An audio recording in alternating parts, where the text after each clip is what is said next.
Assalamualaikum warahmatullahi wabarakatuh. Perkenalkan, nama saya Firial Nabil Azhara Zain dengan NIM 2000710, Pendidikan Teknik Bangunan kelas A.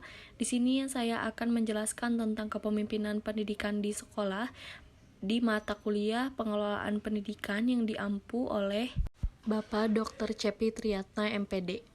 Yang pertama, ada arti dari apa itu kepemimpinan. Kepemimpinan telah digambarkan sebagai manajer yang mampu mempengaruhi atau kelompok untuk mencapai hasil yang diinginkan dan ditetapkan bersama.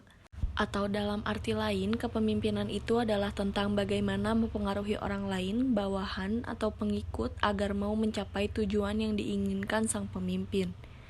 Lalu selanjutnya ada kepemimpinan pendidikan di sekolah. Apa itu? Yaitu kepemimpinan pendidikan adalah kemampuan untuk menggerakkan pelaksanaan pendidikan sehingga tujuan pendidikan yang telah ditetapkan dapat tercapai secara efektif dan efisien. Atau dalam arti lain, kepemimpinan sekolah atau school leadership merupakan sebuah proses membimbing dan membangkitkan bakat dan energi guru, murid, dan orang tua untuk mencapai tujuan pendidikan yang dikehendaki. Lalu, siapakah tokoh yang pantas untuk disebut pemimpin di sekolah? Yaitu kepala sekolah. Mengapa kepala sekolah? Karena kepala sekolah harus berusaha dalam memimpin, mempengaruhi, dan memberikan bimbingan kepada para personil pendidikan sebagai bawahan agar tujuan pendidikan dan pengajaran dapat tercapai melalui serangkaian kegiatan yang telah direncanakan. Dalam hal ini, kepala sekolah sebagai seseorang yang diberi tugas untuk memimpin sekolah, lalu kepala sekolah juga bertanggung jawab atas tercapainya tujuan sekolah, dan kepala sekolah diharapkan menjadi pemimpin dan inovator di sekolah. Oleh sebab itu, kualitas kepemimpinan kepala sekolah adalah signifikan bagi keberhasilan sekolah dan kemampuan yang profesional kepala sekolah, yaitu sebagai pemimpin yang bisa bertanggung jawab dalam menciptakan suatu situasi belajar mengajar yang kondusif, sehingga guru-guru dapat melaksanakan pembelajaran dengan baik dan peserta didik dapat belajar dengan tenang. Di samping itu, kepala sekolah juga dituntut untuk dapat bekerja sama dengan bawahannya dalam hal itu yaitu guru. Lalu yang selanjutnya ada fungsi utama pemimpin pendidikan adalah kelompok untuk belajar, memutuskan, dan bekerja, yaitu yang pertama, pemimpin membantu terciptanya suasana persaudaraan, kerjasama, dan penuh rasa kebebasan. Dalam arti, pemimpin tersebut harus bisa menciptakan suasana persaudaraan yang bisa memberikan suatu rasa agar dapat bekerja sama dengan baik. Yang kedua, pemimpin membantu kelompok untuk mengorganisir diri, yaitu ikut serta dalam memberikan rangsangan dan juga bantuan kepada kelompok dalam menetapkan dan menjelaskan tujuannya. Yang ketiga, ada pemimpin membantu kelompok dalam menetapkan prosedur kerja, yaitu membantu kelompok dalam menganalisis situasi untuk kemudian menetapkan prosedur mana yang paling efektif dan juga efisien. Lalu yang keempat, ada pemimpin bertanggung jawab dalam mengambil keputusan bersama dengan kelompok.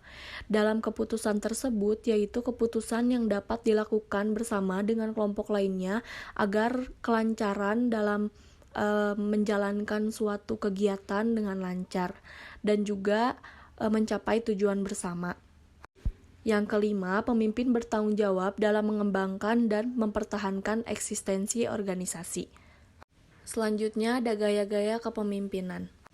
Yang pertama ada tipe otoriter. Dalam kepemimpinan yang otoriter, pemimpin bertindak sebagai diktator terhadap anggota kelompok. Artinya, segala ketentuan dan keputusan berada di tangan si pemimpin. Seperti yang kita ketahui bahwa kekuasaan otoriter adalah gaya kepemimpinan berdasarkan pada kekuasaan yang mutlak dan penuh. Pada tipe kepemimpinan ini digambarkan bahwa mengenai kepemimpinan tersebut, dalam suatu kelompok yang sangat kecil antara pemimpin dan pengikut terjadi kontak pribadi karena komunikasi berlangsung secara interpersonal. Namun, ketika kelompok menjadi besar, maka hubungan antar pemimpin menjadi semakin jauh dan melalui peringkat-peringkat. Lalu yang kedua ada tipe kepemimpinan bebas, yakni pemimpin tidak memberikan kepemimpinannya atau pemimpin tidak menjalankan kepemimpinannya sendiri, melainkan membiarkan bawahannya berbuat sekehendaknya. Keberhasilan lembaga ditentukan atas kesadaran dan dedikasi anggota kelompok, struktur organisasi kabur, segala kegiatan dilakukan tanpa rencana dan tanpa pengawasan dari si pemimpin.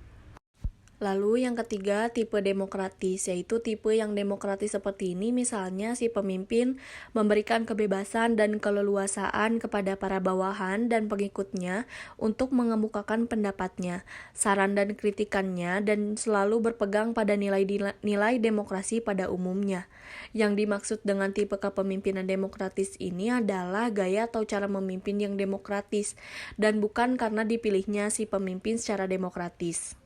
Dan si pemimpin berusaha menstimulus anggotanya agar bekerja secara produktif untuk mencapai tujuan bersama, dan juga pemimpin selalu berpangkal pada kepentingan dan kebutuhan anggotanya. Dan tipe yang terakhir ada tipe pseudo-demokratis atau demokratis semua atau juga manipulasi demokratik. Pemimpin hanya tampak saja demokratis, namun sebenarnya dia bersifat otokratis.